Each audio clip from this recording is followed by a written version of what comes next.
Sending money from Airtel to an equity bank is very easy. Today I'm gonna show you how to do it. For using Airtel Money, ensure that Airtel Money is activated. Also, make sure your Airtel Money account is active and has sufficient funds. Then dial the Airtel Money USSD code on your mobile phone. This code may vary by country, but it's usually something like *778#. Check with Airtel for the correct code in your area. Now navigate to send money or similar. Follow the on-screen prompts to navigate to the option for sending money. It might be labeled as send money or transfer.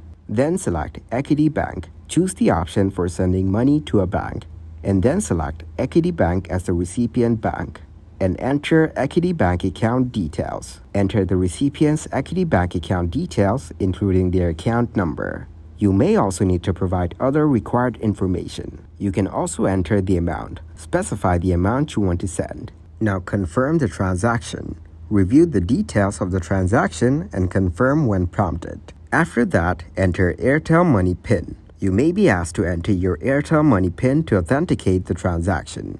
Now, you will receive a transaction confirmation message. After completing the steps, you should receive a confirmation message indicating that the transaction was successful.